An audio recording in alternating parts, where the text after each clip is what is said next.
স্ত্রীর বিবাহ বহির্ভূত সম্পর্ক, খুন স্বামী, জামাই ষষ্ঠীতে খেতে ডেকে খুন করার অভিযোগ, পলাতক অভিযুক্ত।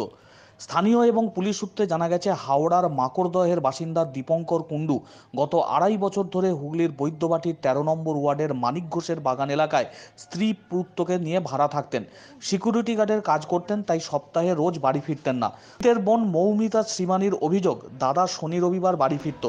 বৈদ্যবাটিতে প্রতিবেশী এক যুবকের সঙ্গে বিবাহ বহির্ভূত সম্পর্ক ছিল বৌদির। এই নিয়ে দাদার সঙ্গে অশান্তি হতো। গত 3-4 দিন ছেলে বউয়ের কাছে ফেরেনি। দাদা খেতে ভালোবাসত। কাল জামাই ষষ্ঠী আছে বলে তাকে বৈদ্যবাটির বাড়িতে ডাকে। বৌদির প্রেমিক কুপিয়ে খুন করে। কালকে দাদা বর্তমানে ওই হাওড়া জেলার মাকড়দাতে থাকতো। এবারে সেখানেই কর্মসূত্রে থাকতো যে, আর মাঝে মধ্যে মানে এখানে তার বউ এবং তার ছেলে থাকতো। এবার শনি রবিবার করে আসতো। আর কালকে যেহেতু জামাই ষষ্ঠী ছিল, সেই জন্য বউ আসতে বলেছিল। বিভিন্ন ধরনের, দাদা একটু খেতে ভালোবাসতো বলে বিভিন্ন ধরনের খাবার খাওয়াবে বলে তাকে ডেকেছিল, এবং ডেকে খাওয়ানোর পর, নেমন্তন্ন করে খাওয়ানোর পর তারপর একজন ডেকে নিয়ে গিয়ে, যতদূর বউয়ের বন্ধু, বউয়ের লাভার, ডেকে নিয়ে গিয়ে তাকে রীতিমতো কুপিয়ে খুন করেছে। আমরা দাদার ফোনে ফোন করেছিলাম, তখন দাদার মানে এখানকার পুলিশ ধরেছিল যে এরকম ঘটনাটা হয়েছে, যে আপনারা তাহলে আসুন।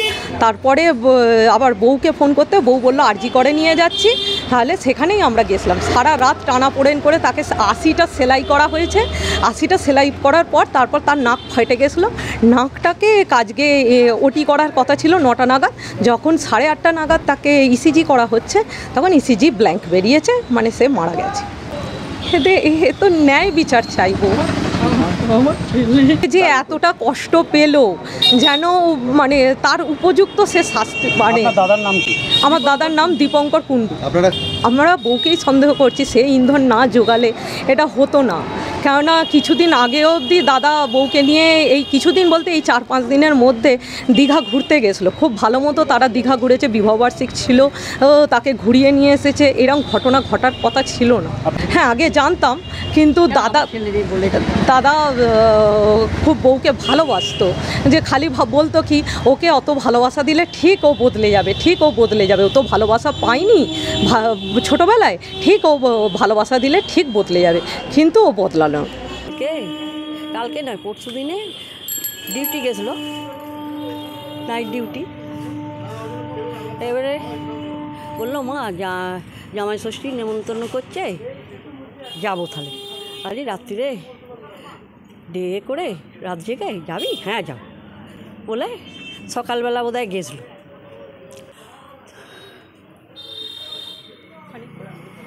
খানিক পরে আমি ফোন করছি বউকে, বউ তো ফোন ধরছেই না। অনেকবার ফোন করেছি, বউ ফোন ধরেনি। তারপরে বলছে ওয়ালসে যেতে। আমি তো ওয়ালসে, বয়স হয়েছে আমার, হাঁটু ভাঙা, কোমর ভাঙা, সব কী করবো। আমি এই মেয়েকে ফোন করছি, এই বোনকে ফোন করছি, যাকে ভাবছি একটু দেখে আয় না ওয়ালসে, কেমন আছে ছেলে। তাও জিজ্ঞেস করেছি পুলিশকে। পুলিশ বলেছে যে একটুখানি আমাদের বউকেও, বউ তোকে বিয়ে করবে, ওই মার্ডার করলো, ও ছিল। বউও বলেছে, আমি কে করলো রে? বললো ওই প্রসেনজিতের সঙ্গে ওর ভালোবাসা আছে। গতকাল রাতে বৈদ্যবাটি পৌরসভার 8 নম্বর ওয়ার্ডের সংলগ্ন নির্জন এলাকায় দীপঙ্কর কুণ্ডুকে রক্তাক্ত অবস্থায় পড়ে থাকতে দেখেন স্থানীয়রা। খবর দেওয়া হয় ওই ওয়ার্ডের কাউন্সিলরকে। কাউন্সিলর অভিজিৎ গুহ পুলিশকে জানালে শেওড়াপুলি ফাঁড়ির পুলিশ গিয়ে উদ্ধার করে দেহ এবং শ্রীরামপুর ওয়ালস হাসপাতালে নিয়ে যায়। সেখানে প্রাথমিক চিকিৎসার পর তাকে স্থানান্তরিত করা হয় আরজিকর হাসপাতালে। পরে ওই হাসপাতালেই মৃত্যু হয় ওই যুবকের। মৃতের স্ত্রী জ্যোতি কুণ্ডুকে আটক করেছে পুলিশ। মৃতের পরিবারের তরফ থেকে শ্রীরামপুর থানায় অভিযোগ দায়ের করা হয়েছে।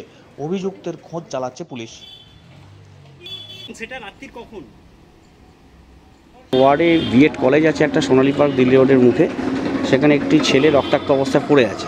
আমি খবর পেয়ে সঙ্গে সঙ্গে মিটিং ছেড়ে বেরোনোর স্কোপ আমার ছিল না, আমি পুলিশকে খবর দিই এবং সঙ্গে সঙ্গে পুলিশ সেখানে পৌঁছে যায়। যাওয়ার পর পুলিশ আমাকে ফোন করে, আমিও ঘটনাস্থলে যাই। গিয়ে দেখি যে সেই যুবকটি রক্তাক্ত অবস্থায় বিএড কলেজের উল্টো দিকে জমিতে পড়ে যায়।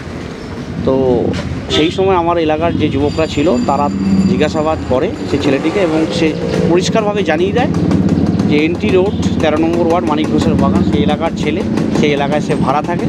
এবং সেখানকারই একটি যুবক যার নাম হচ্ছে প্রসেনজিৎ, এবং পুলিশ পরে ইনভেস্টিগেশন করে জানতে পারে ছেলেটির নাম রিজু এবং তার সঙ্গে তার সেই ঝামেলার সূত্রপাত। এবং পরবর্তীকালে আমরা যেটা জানতে পারলাম যে বৈবাহিক একটা সম্পর্ক, এর অবৈধ একটা সম্পর্ক জায়গা থেকে এই খুনের ঘটনাটি ঘটে। এবং আমরা যাওয়ার পর সেই সময় তার রক্তাক্ত অবস্থা দেখে আমরা লোকাল অ্যাম্বুলেন্স সেই ব্যবস্থা করি এবং ওয়ালসে তাকে পাঠাই। পরবর্তীকালে সেখান থেকে মেডিকেল কলেজে পাঠায় এবং আজকে যে এখনও পর্যন্ত যা খবর পেলাম সম্ভবত ছেলেটি মারা গেছে।